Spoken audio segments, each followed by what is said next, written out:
I want you to imagine a scenario. You are at a dinner party. You are holding a drink, feeling good, and then a stranger walks up to you and asks the most terrifying question in the English language. They ask, "So, what do you do?" For most people, this is easy. They say, "I am an accountant," or "I am a dentist." The conversation moves on. But for you, this question triggers a mild panic attack. You stutter. You try to explain that you are a graphic designer, but you are also writing a novel. And last week, you got really into baking sourdough bread, and you are currently studying astrophysics on YouTube at 2 a.m. If this resonates with you, I have some very good news. You are not broken. You are not suffering from a lack of focus. You are simply operating with a different cognitive architecture. Psychologists and researchers have a name for this. You do not have a standard mind. You have what is known as an M-shaped mind. Today, we are going to deconstruct the psychology of the polymath, or what modern psychology calls the multi-potentialite. We are going to look at why society tries to force you into a box, why your brain craves novelty like a drug, and why having too many interests might actually be the ultimate competitive advantage in the 21st century. Sit down. We need to talk about your browser tabs. Let us start by defining what is actually happening in your brain. In standard career psychology, there is a concept called the T-shaped person. Imagine the letter T. The vertical bar represents depth. This is someone who is an expert in one single thing. The horizontal bar represents breadth. They know a little bit about everything else just to get by. The corporate world loves T-shaped people. They fit neatly into job descriptions. But you are not a T. You are an M. An M-shaped person, or a multi-specialist, is someone who has multiple vertical bars of depth. You don't just dabble, you obsess. You dive deep into coding, and then you dive deep into gardening, and then you dive deep into 19th century Russian literature. The term often used in psychology circles today comes from the author and speaker Emily Wapnick, who coined the term multi-potentialite.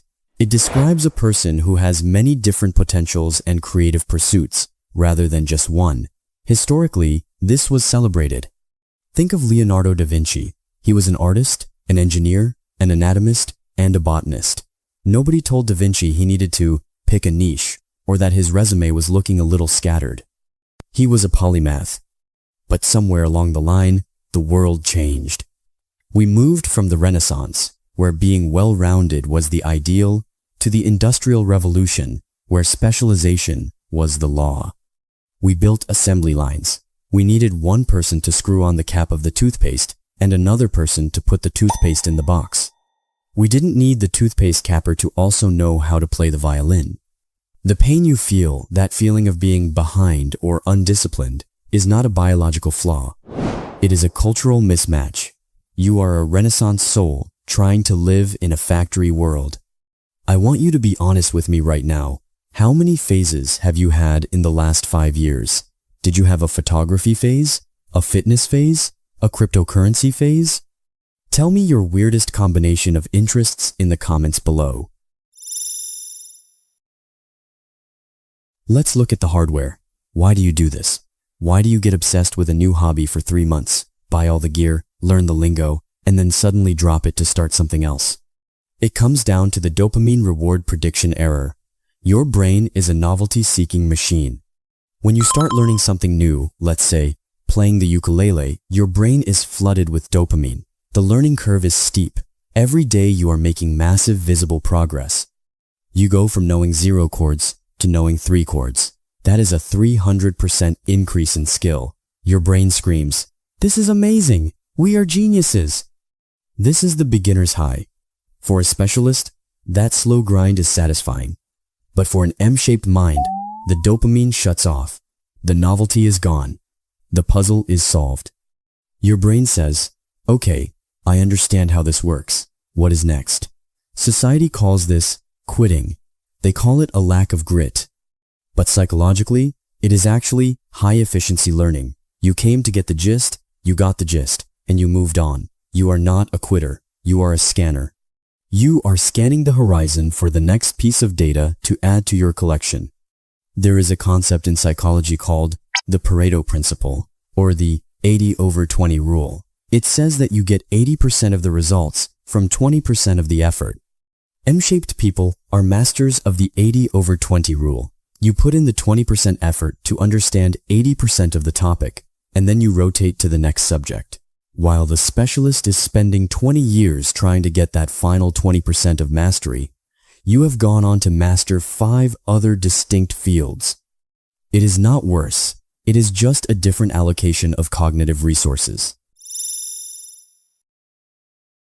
Now, you might be thinking, that's great, but doesn't that make me a master of nothing?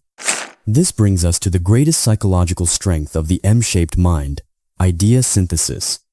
Let's look at Steve Jobs. He was a classic multi-potentialite. He was interested in technology, yes, but he dropped out of college and audited a class on calligraphy. He learned about serif and sans serif typefaces. To a specialist, that was a waste of time.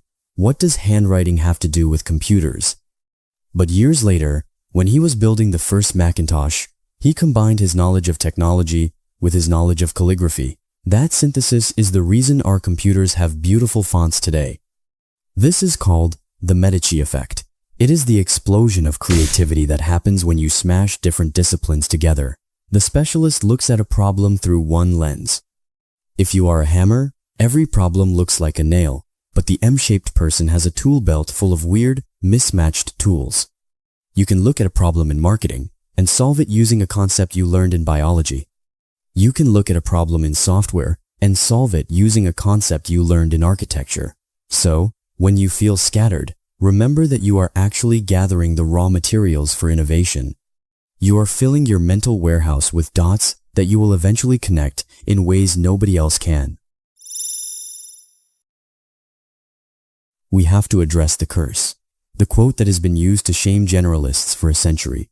A jack of all trades is a master of none. I bet you have heard this. I bet it has made you feel small.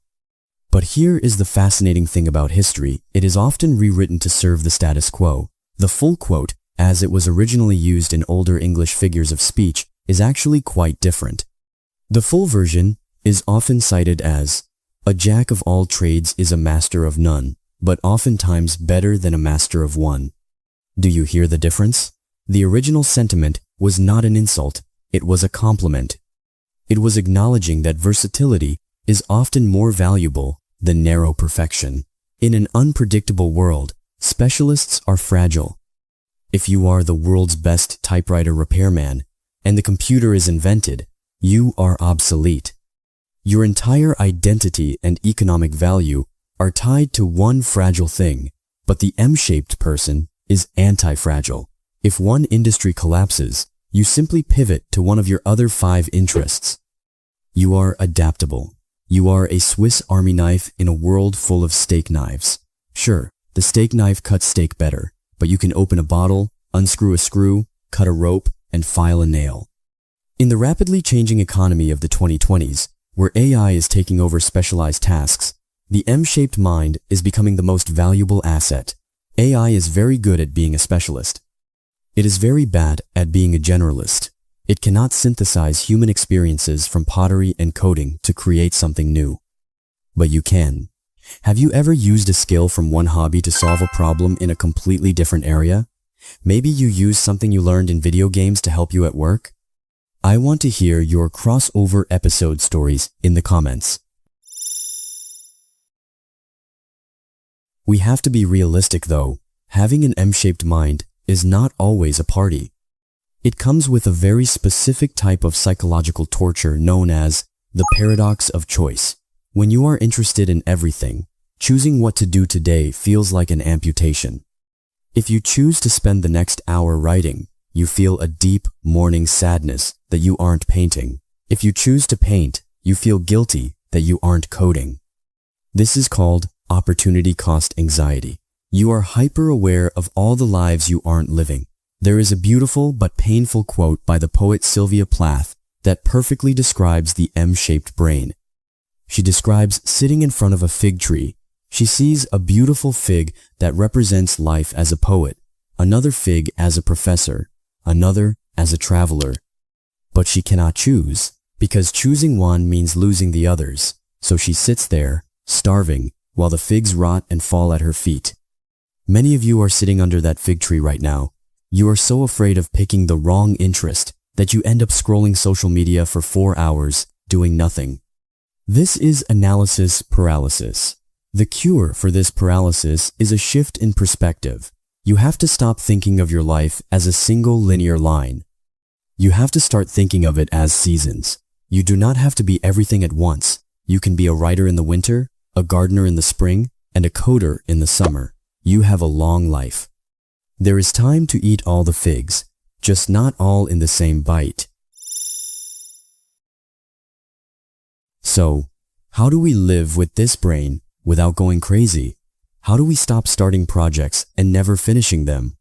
I want to give you a psychological framework called the stove top method. Imagine your life is a stove with 4 burners.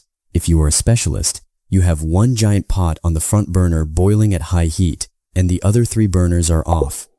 But for you, the M-shaped person, that doesn't work. You need to use all the burners. However, and this is the key, you cannot have all 4 burners on high at the same time. If you do that, the kitchen burns down. That is burnout. The strategy is to have one primary focus on the front burner at full heat. This is your main project for right now. Then, you have a secondary interest on the back burner on a low simmer. The other 2 burners might just have pots sitting there, cold, waiting for their turn. The trick is rotation.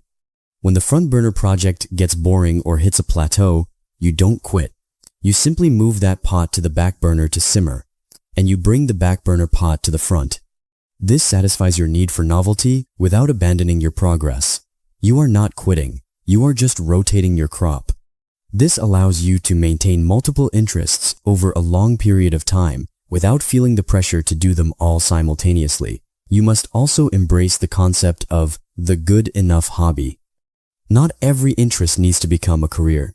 This is a trap of modern hustle culture. We are told that if we love baking, we must open a bakery. If we love yoga, we must become an instructor. Please, I am begging you, keep some things for yourself. It is psychologically healthy to be bad at things. It is okay to paint terrible watercolors just because you like the way the brush feels. Monetizing your joy is the fastest way to kill it. Let some of your M-peaks just be for play.